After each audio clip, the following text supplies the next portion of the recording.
Elkman. First up at 6 tonight, a man accused of making racially motivated threats pleaded not guilty today in a courtroom and is now out of jail. 54-year-old Neil Walker was arrested by Portland police on Friday for allegedly threatening a man of Asian descent. Now, this is Portland's second bias crime case in a week where the alleged victims are targeted for being Asian. We want to get outside to Fox 12's Adrian Thomas, joining us now live from the Multnomah County Justice Center with the very latest on this case. Adrian?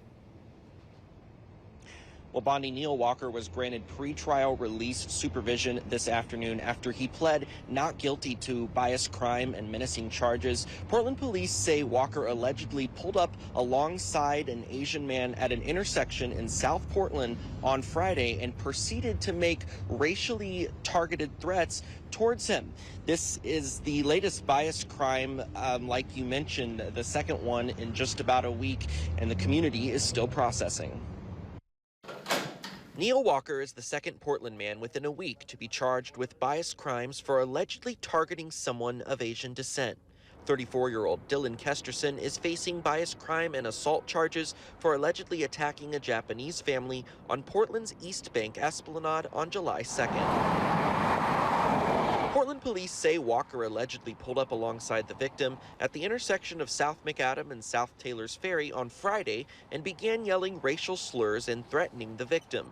Police say both Walker and the victim then drove to PPB's Central Precinct and the victim called 911. Walker was then arrested and charged, and the victim also told police Walker allegedly threatened him with a weapon, but it ended up being this air hose. In court Monday afternoon, a prosecutor read a written statement from the victim who isn't happy about Walker being released. He is very concerned about Mr. Walker getting released out of custody and believes that Mr. Walker is dangerous and has done this before. Walker pleaded not guilty, and a Multnomah County judge granted him pretrial release supervision. For leaders in the Portland Asian American and Pacific Islander, or AAPI community, another instance of an alleged bias crime against an Asian person in the city is heartbreaking. I'm honestly just tired of talking to you all about it.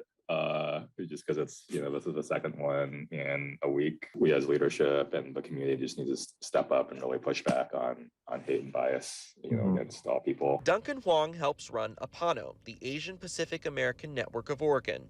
Huang also is an elected member of Portland's Metro Council.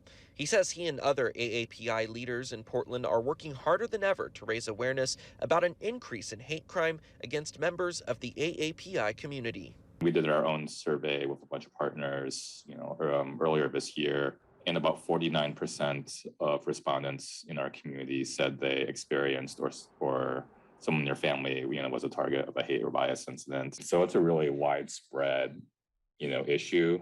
And, I think it's first really important to shed light on that.